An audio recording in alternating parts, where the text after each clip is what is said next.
Assalamualaikum. Video sebelum ni kita ada cerita pasal penandaan asas OHLC dan bahagian dalam candlestick. Okey, hari ini saya nak beritahu pasal tentang ratio 1:1. Ratio 1:1 adalah satu keadaan di mana kita just menggunakan candlestick sebelah-sebelah aja untuk kita trade. Kedua, kita gunakan OHLC punya bahagian as a reference untuk trading lah. Okey, saya padam balik Ni contoh ratio 1:1 ni adalah dia setiap ratio 1:1 ni adalah kalau kita tanda kita tanda dekat monthly lah kita tanda candlestick sebelah. Saya tak tanda dulunya OHLC dia saja. Kita tanda OHLC punya. Kalau kita tengok monthly, kalau kita perasan market this month sebenarnya dia di check dekat open yearly itu saya cakap pentingnya kita belajar OHLC kan. Kita dapat gambaran awal saya buat betul-betul precise. Kat open yearly ni ada low. Ini adalah low, jadinya kalau kita tengok antara A dengan candlestick A dan B ni, A campur dengan candlestick B adalah engulfing kan. Jadinya market dia reject open yearly. Pasal kat open yearly tu ada low bulan 3 kalau kita perasan dekat sini. Ini mudah je sebenarnya kalau kita faham konsep 1:1 ni. Kita nak swing ke, kita nak buat scalping ke, kita senang je. Itu open yearly kan. Jadinya dia bila dia reject low engulfing buy tu, salah satu engulfing dekat area low shadow area candlestick bull tu, jadinya memanglah dia melompat naik atas kan. Itu satu. Macam mana kita nak trade apa yang dikatakan ratio 1:1 ni? Ratio 1:1 ni kalau kita tengok dekat time frame ni MN ni, kita tak akan masuk ke dalam weekly tau. Kita akan terus masuk ke D1. Sebab apa saya cakap kena masuk kat D1? Sebabnya dekat D1 kalau kita tengok setiap satu time frame ni dia mewakili satu candlestick dekat monthly, satu time frame antara ni kan. Jadi ni dia memang pasangan yang secocok kalau nak secocok Ini adalah satu CS dekat monthly. Sebab tu saya jarang macam tu kisah dia. Jadinya kalau you tengok balik, dia buat engulfing, break open bulan ni, lepas tu dia naik atas kan, naik atas sampai dekat. Kalau kita tengok kat daily, sini ada engulfing. Sini ada engulfing. Dekat sini ada engulfing. Kalau kita tengok dekat daily dia sampai kat engulfing tu. Lepas tu dia reject bawah. Lepas tu kat sini dia ada high, open punya high kat sini. Kalau kita tengok balik kan, kisah dia, yang kita nak macam ni lah sebenarnya. Kalau kita tengok balik ni kan, kita tanduk OHLC sebelah. Kita dah tahu kita zoom in. Ni kita dah tahu kan sebelah sini adalah jarak untuk 1 bulan. Kenapa saya tak pakai weekly kan dengan H4? Kalau kita tengok weekly dengan H4, jarak antara sini ke sini adalah 1 tahun. Sini ke sini adalah 1 tahun. Kalau 1 tahun, kita kena ikut macam mana? Kita kena kira 12 biji candle dekat monthly. Maksudnya ini kena combinekan dia sama macam H4 untuk dapatkan 1 bulan punya candle. Jadinya banyaklah leceh sikit kan. Sebab kita nak tanda OHLC dia memang a little bit leceh tapi kita boleh simplifykan benda tu. Cara ni daripada monthly kita pindah ke ni nampak sampai 1 tahun kan.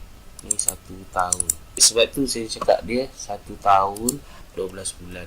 Kalau ikutkan 1 tahun 12 bulan. 1 bulan 4 minggu. 1 minggu 5 hari. Kalau kita tengok, you dah faham sekarang kenapa saya tak combine. Pasal kita nak dapatkan cuma candle sebelah-sebelah ni. Untuk swing strategi cuma kat sini saja kita akan pakai. Contoh kalau kita nak trade, kita akan pakai kat sini. Kita tak akan guna sejauh-jauh umat. Kita tak ada. Kita akan guna yang kat sini saja. Kawasan sini saja, kawasan tradable area ni. So same like kita nak buat macam mana tau. Sama macam kita nak trade 1 tahun ni trading kan. Kita tanda balik OHLC 1 tahun. Kita tanda OHLC 1 tahun. Ni high untuk 1 tahun, which is Bak kata Hanzo high, ni open dia, low dia, harga paling rendah kat mana, kat sini. So close dia kat mana?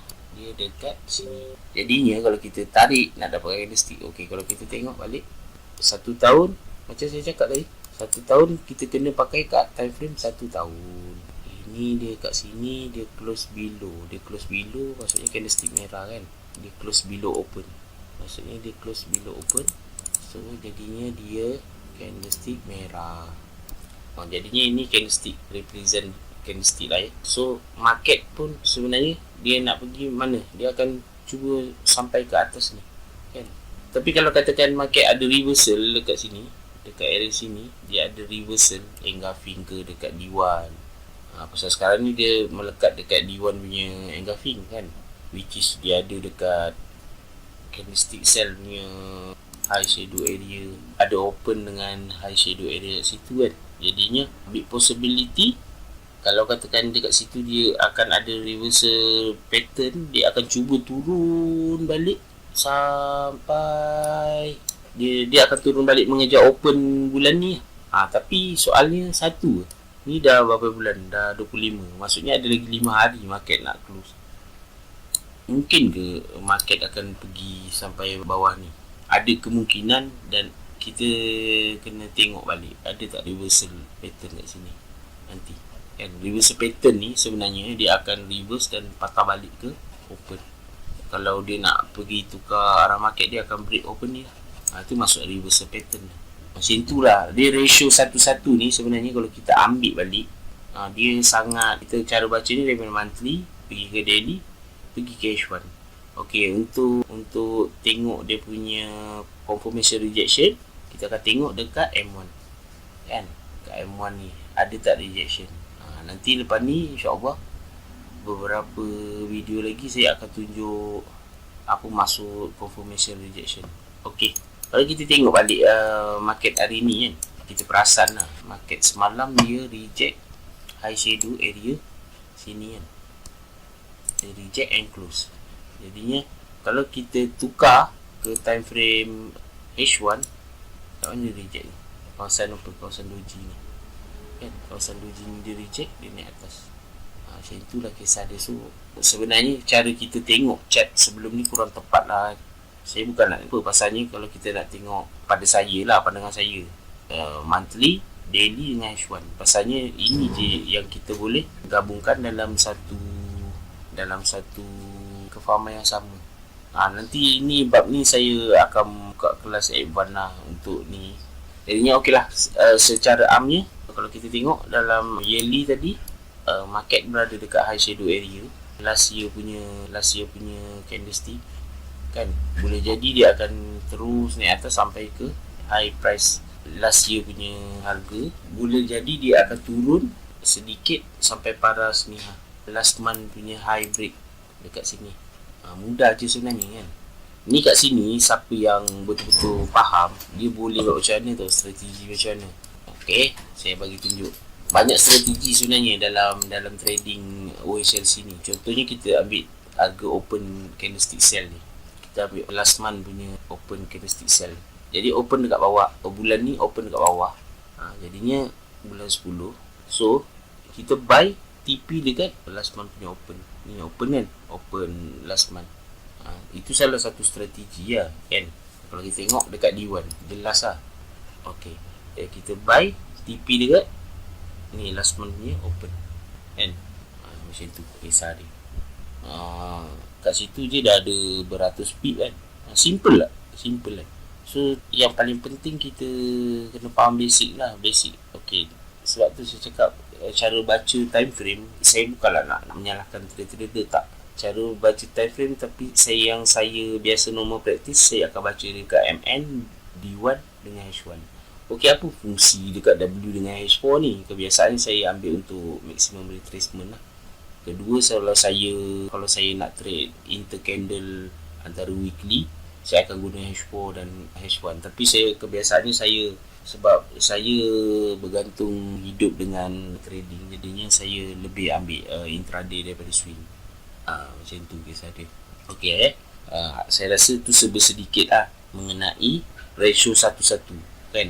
Perkara paling, pada saya perkara paling crucial lah orang kena tahu benda ni kan. Okay, tengok dekat H1 nampak tak cantik. Okay, apa jadi bila kita tengok dekat time frame weekly. Okay, kat time frame weekly kita tak nampak pun sebenarnya projection dia apa, betul tak? Cuma perbezaan dia dekat weekly ni, kalau kita tanda OHLC dekat monthly untuk single candle by candle, kita akan nampak rejection dia lagi jelas lah. So dia sebenarnya sama je, tapi dekat sini kita nampak lagi jelas lah. Dia ada doji kan, dia reject sini, dia reject actually dekat harga low bulan 3 kan, yang kita tadi cerita kan. Tapi pada pandangan saya, untuk mahir lu master satu-satu lah maksudnya. Master satu-satu ni maksudnya biasakan dulu dengan monthly, D1 dengan H1. Okey, apa guna M1? M1 ni apa guna dia?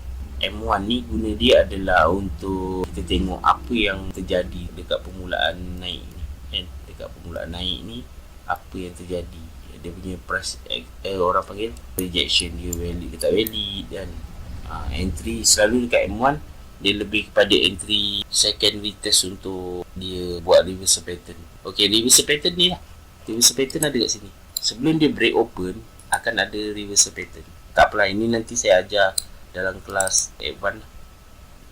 Reversal pattern ada dekat satu, kita tengok dia ada dekat mana tu. Reversal pattern ada dekat sini. So kat dalam ni mesti ada engulf, mesti wajib kena ada engulf. Mana-mana chart pattern wajib kena ada engulf. Dan dekat H1 kalau kita tengok masa permulaan naik tu,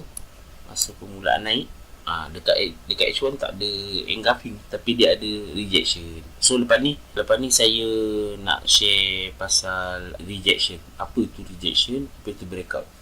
Okay, saya rasa itu cukup untuk kali ni. Dan nanti lepas ni saya akan explain lah. Jika ada apa-apa benda yang berkaitan dengan time frame ni, saya akan explain later on. Tapi untuk kali ni kita terangkan secara ringkas tentang penggunaan time frame, apa itu ratio satu-satu kan. Okey, Assalamualaikum dan selamat sejahtera.